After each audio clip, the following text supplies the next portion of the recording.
సరే నాన్న, class start చేద్దాం.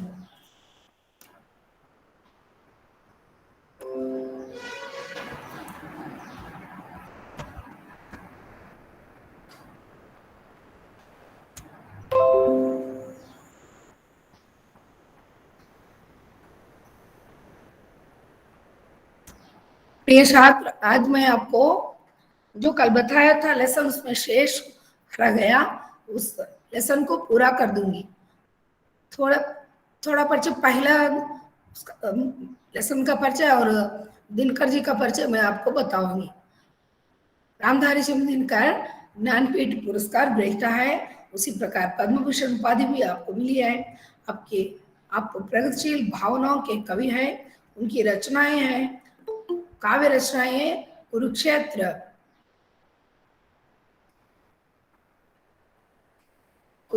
रश्मिरथी और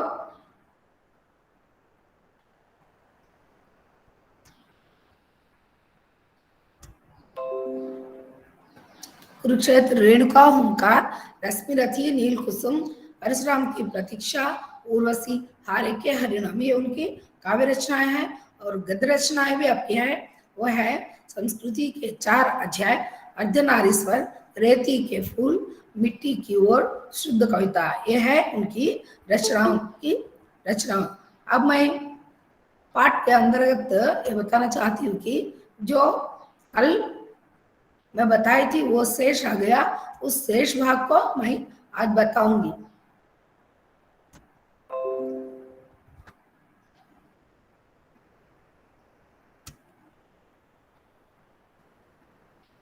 भौगोलिक परिस्थिति की दृष्टया भारत को 3 भागों में विभाजित किया गया है. वो 3 भाग हिमालय से लेकर विंध्या तक, विंध्या से लेकर कृष्णा नदी, कृष्णा नदी से लेकर कन्याकुमारी अंतरिक्ष तक वो व्याप्त हुआ है. और उसके बाद पहला पहल विंध्या पर्वतों को लांघने का श्रेय किसने किया? अगस्त्य मुनि ने किया. बाद में बहुत सी भिन्नताएं हमें देख रहे हैं, बहुत है भिन्नताएं. उसके बाद भाषा की विविधता, क्योंकि भारत देश में अनेक भाषाएं बोली जाती हैं. अनेक भाषाओं के कारण भिन्न भिन्न क्षेत्रों में भिन्न भिन्न भाषा बोली जाती है. इस प्रकार से भाषा तरफ से भी हमें विविधता है, कठिनाइयां हैं.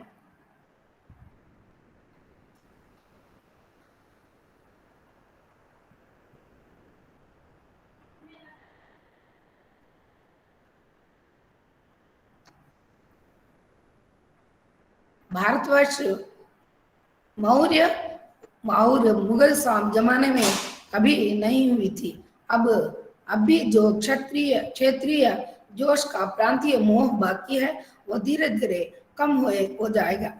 लेकिन बहुत से भाषा होने पर भी అనేక భాషలు ఉన్నా కూడా ఒకరికొకరు ఇతరుల భాష అంటే హిందీ స్పీకింగ్ ఏరియాలో ఉన్న హిందీని దక్షిణాన ప్రచారం చేస్తే ఇక్కడ వాళ్ళు దక్షిణంలో వైపున్న ప్రజలు ఆ భాషను, హిందీ భాషను నేర్చుకుంటారు. అదేవిధంగా దక్షిణ భాషలైన తెలుగు, మలయాళం, కర్ణాటక, తమిళ్ ఇవన్నీ హిందీ ప్రదేశంలో అంటే ఉత్తరాన దీన్ని ప్రచారం చేస్తే వాళ్ళు మన భాషలు కూడా మన ప్రాంతీయ భాషలు, మన మాతృభాషలైన ఈ తెలుగు, కన్నడ, మలయాళం, तमिल इवన్నీ వాళ్ళు కూడా నేర్చుకోవడం జరుగుతుంది.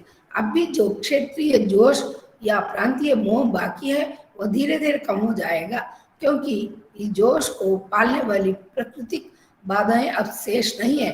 అంటే మనకు ఏమన్నారు, ప్రకృతి పరంగా అక్కడ జలవాయు వాతావరణ పరంగా ప్రజలు వేరువేరుగా ఉన్నారు.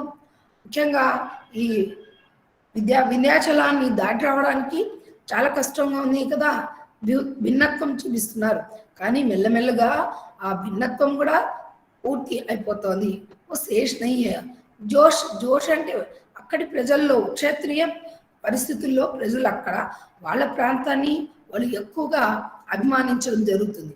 ఇప్పుడు ఎప్పుడైతే ఈ యొక్క సైన్స్ యుగంలో ఇవన్నీ మామూలు అయిపోయినాయి. అంటే దక్షిణ దేశం వాళ్ళు ఉత్తరానికి, ఉత్తరం దేశం వాళ్ళు దక్షిణానికి ఈజీగా వచ్చేస్తున్నారు. కాబట్టి ప్రాకృతిక బాధలు ఇప్పుడు మనకు లేదు.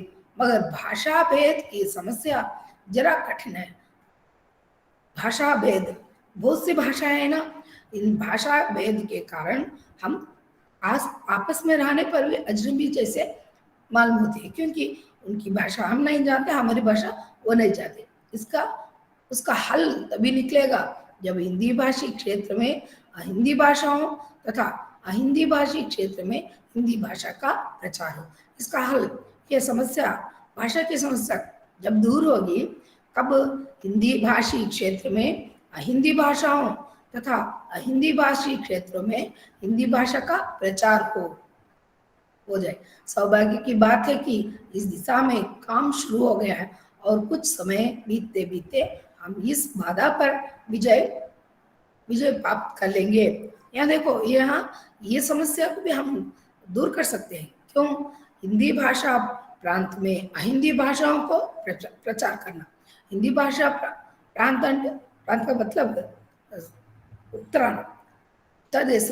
దేశంలో ఈ యొక్క అహిందీ భాషలను మనం ప్రచారం చేయడం వల్ల అక్కడ ఆ భాషలను వీళ్ళు నేర్చుకుంటారు. అదేవిధంగా అహిందీ ప్రాంతాలలో ఉన్న ఈ యొక్క భాషల్ని మనము హిందీ ప్రాంతాల్లో ఉన్న భాషల్ని మనం హిందీ ఇక్కడ ప్రచారం చేస్తే చక్కగా అందరూ నేర్చుకోవడం జరుగుతుంది. ఆ విధంగా భాషా సమస్యలు మనం दूरम చేయొచ్చు।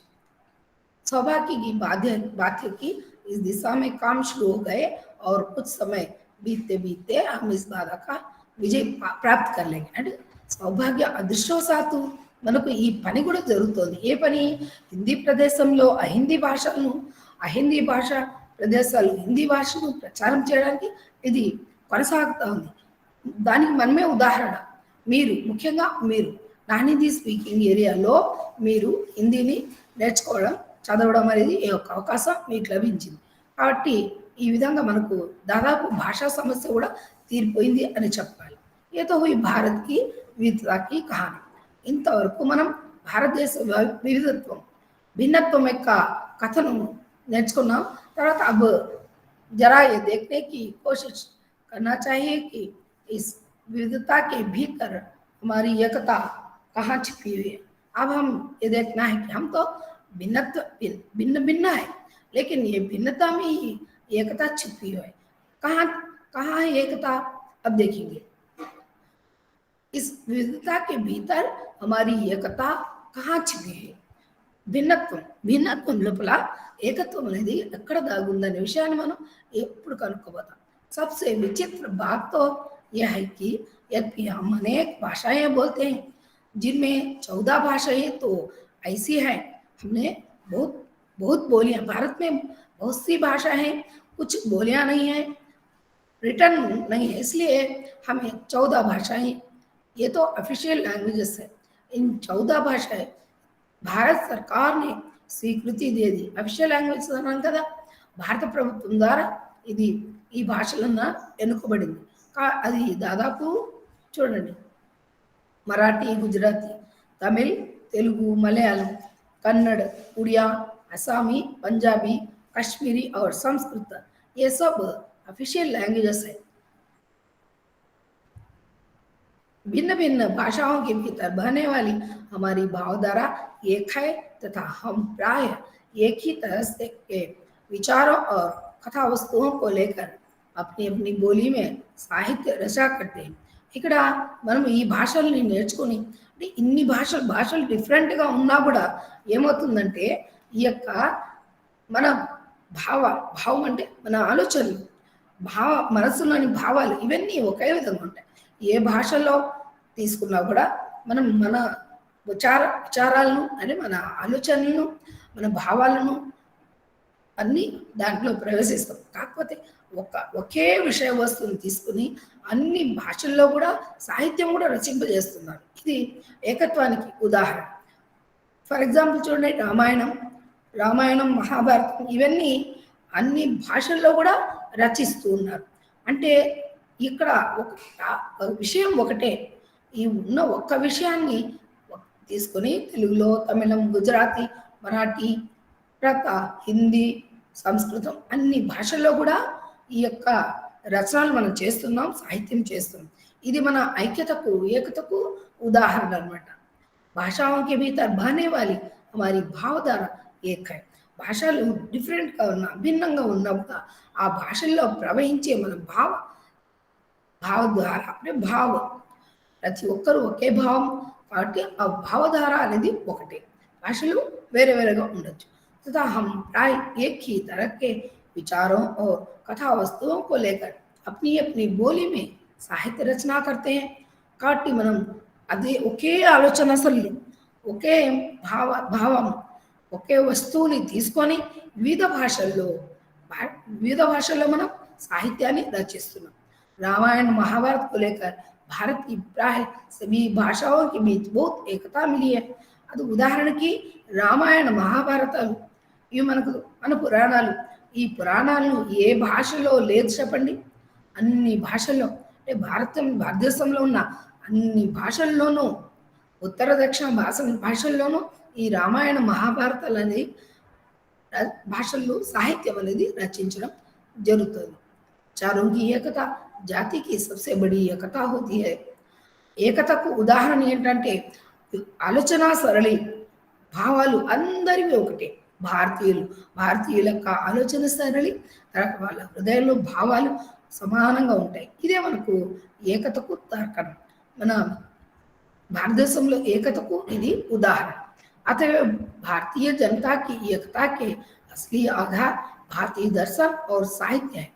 మరొక ఉదాహరణ ఏంటంటే భారతీయ ఐక్యతకు మన దర్శన్ అంటే ఫిలాసఫీ, సాహిత్యము అవి మనకు తోడ్పాటు ఇస్తోంది.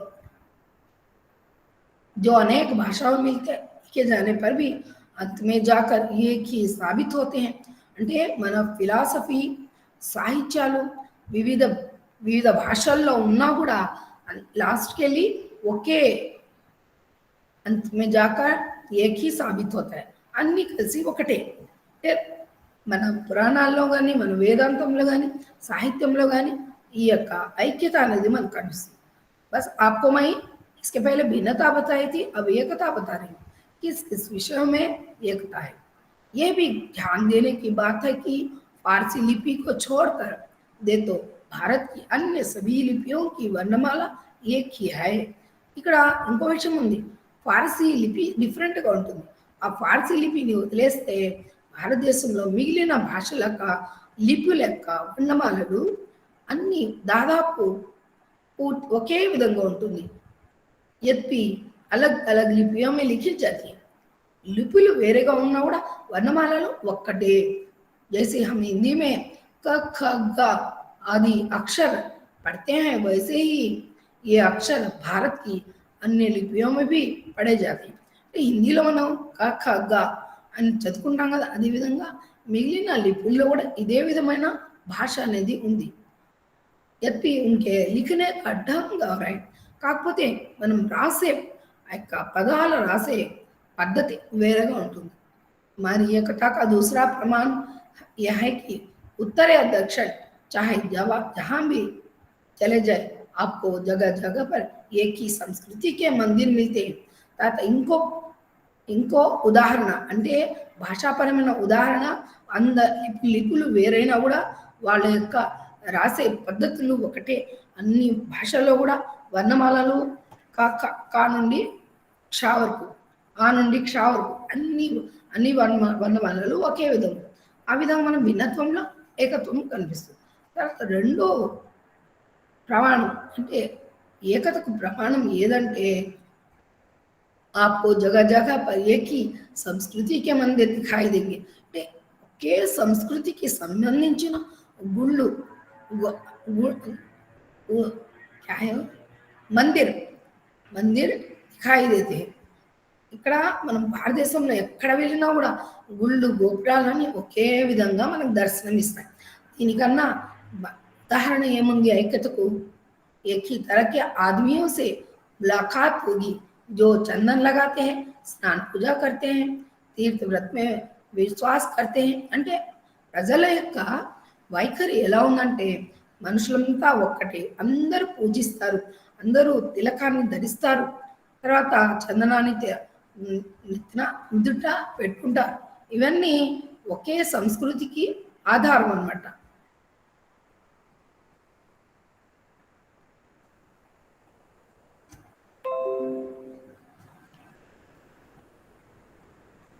जगह जगह मंदिर दिखाई देते, గుళ్ళు గోపురాలన్నీ ఒకేలా ఉంటాయి, అందరూ ఒకే విధమైన వాళ్ళు చందనాన్ని తిలకాన్ని ధరిస్తారు, పూజా పాఠ చేస్తారు అన్ని.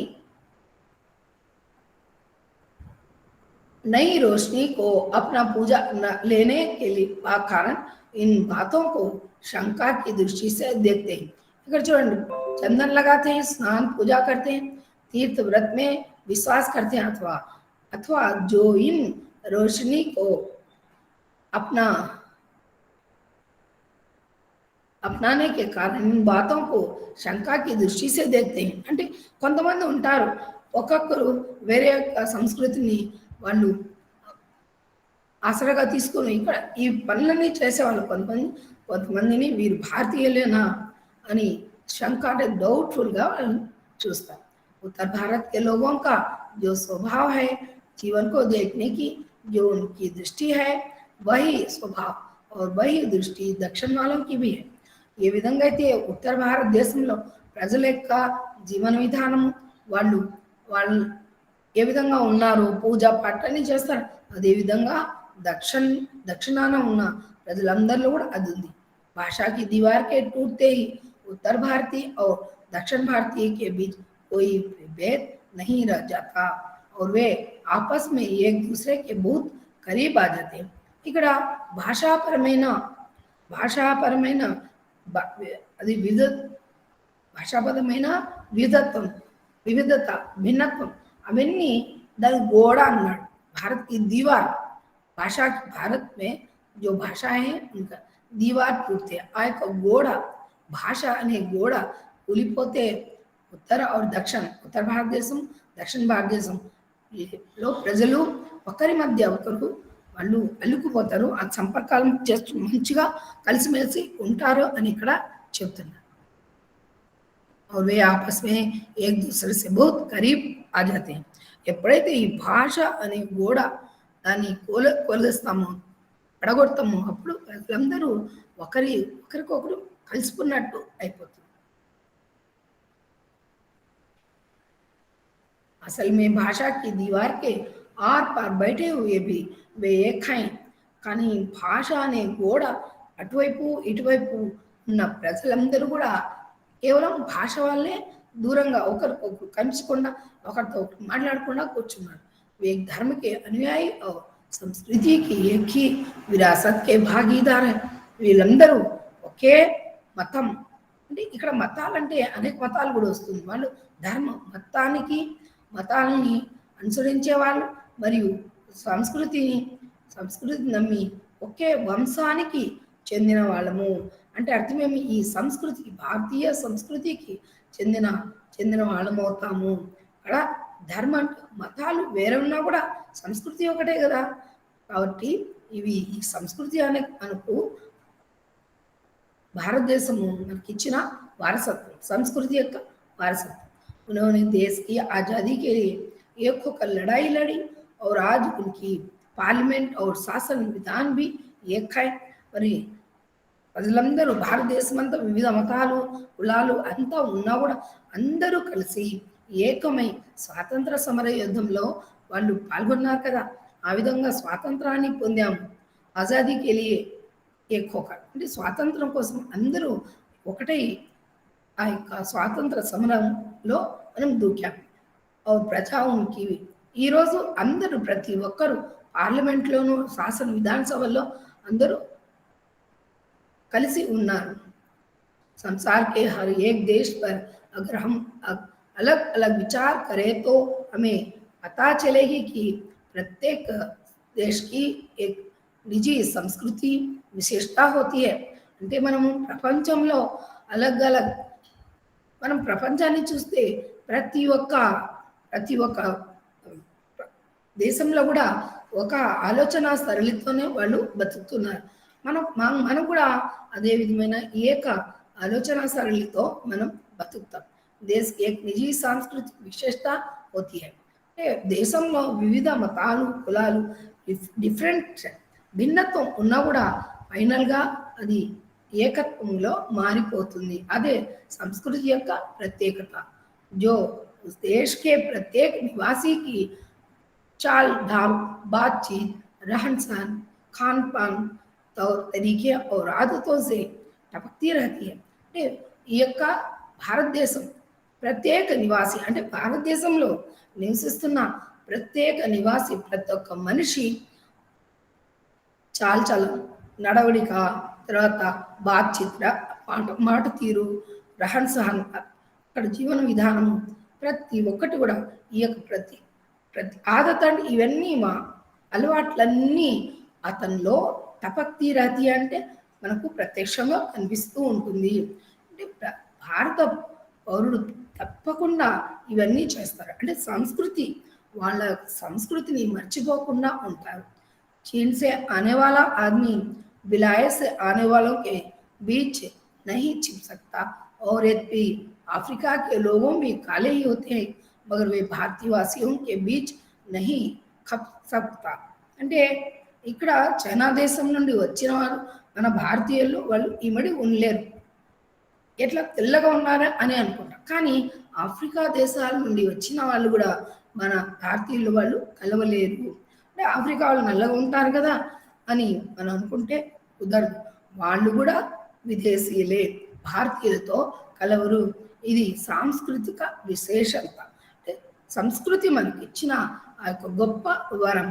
भारतवर्ष में भी यूरोपीय पोशाक खूब चलती हुई है, लेकिन यूरोपीय लिबास में सजे हिंदुस्तानियों के बीच एक अंग्रेज को खड़ा कर दिया जाए तो आसानी से अलग पहचान लिया जाता है.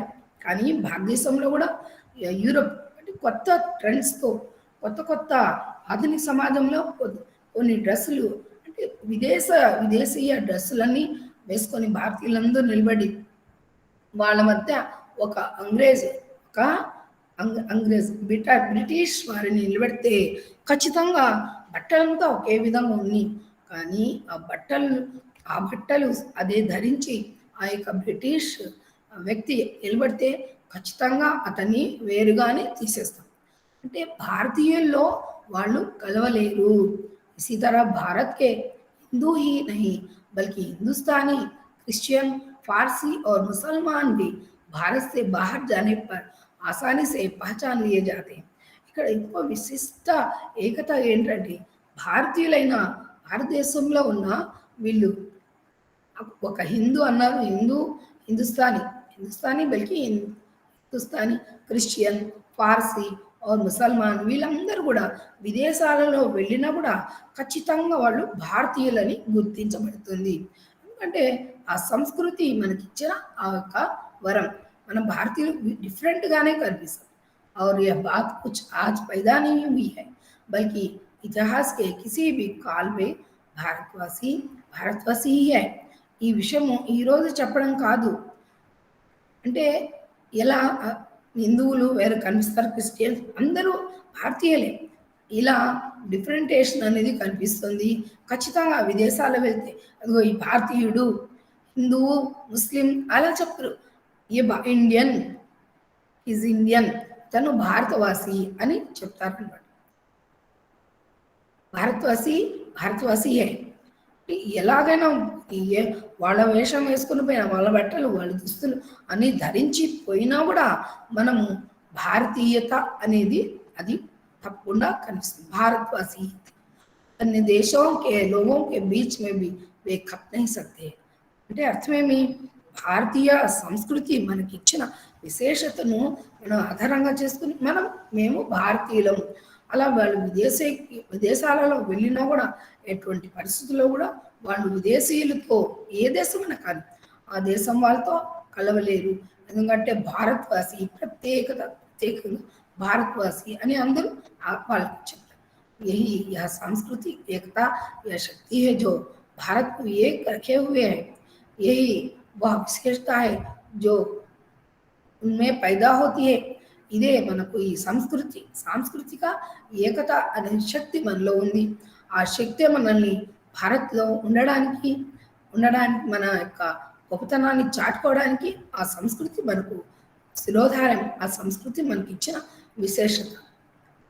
यही यह विशिष्टता है जो उन लोगों में पैदा होती है जो एक देश में रहते हैं, एक तरह की जिंदगी बसर करते हैं और एक तरह के दर्शन और एक तरह की आदतों का विकास करके एक राष्ट्र के सदस्य हो जाते हैं.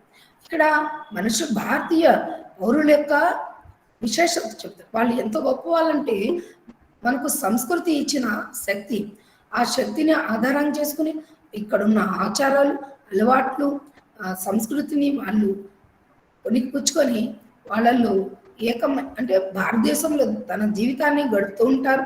వీళ్ళు దర్శన్ అంటే ఫిలాసఫీని ఒకే నమ్మేవారు. అదేవిధంగా ఒకే అలవాట్లను అభివృద్ధి చేసుకుంటూ దేశాన్ని గొప్పదిగా చేసే ఒక పౌరుడుగా నిలిచిపోయినారు.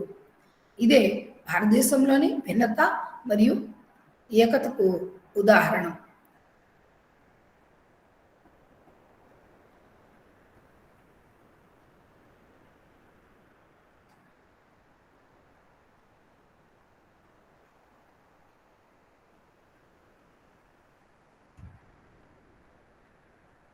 अच्छा चलो छात्र, ये लेसन खत्म हो गया. कल से मैं दूसरा लेसन बताऊंगी.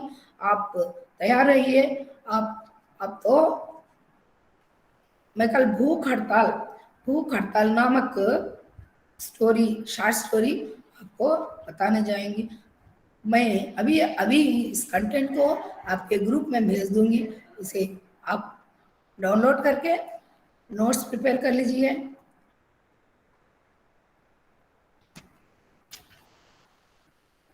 और यहाँ कुछ शॉर्ट क्वेश्चंस भी है. शॉर्ट क्वेश्चंस में अच्छा, ये शॉर्ट क्वेश्चंस मैं कल आपको बताऊंगी.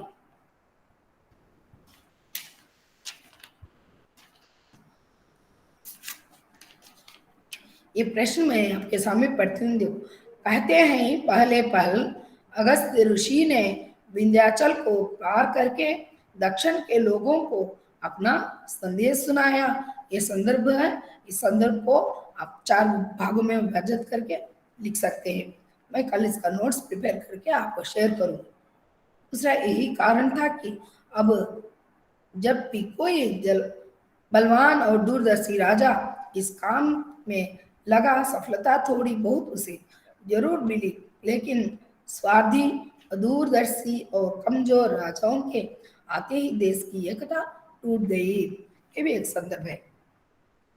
उसके बाद हमारी एकता का दूसरा प्रमाण यह है कि उत्तर या दक्षिण, हमें कहीं भी चले जाए, उत्तर या दक्षिण जाए, जहां भी चले जाए, आपको जगह जगह पर एक ही संस्कृति के मंदिर दिखाई पड़ते हैं. संस्कृति एक है. संस्कृति एक होने के कारण हमारी संस्कृति जिन धर्म के मंदिर और मस्जिद, गिरजाघर, ये सब एक तरह के हमें दिखाई पड़ते हैं.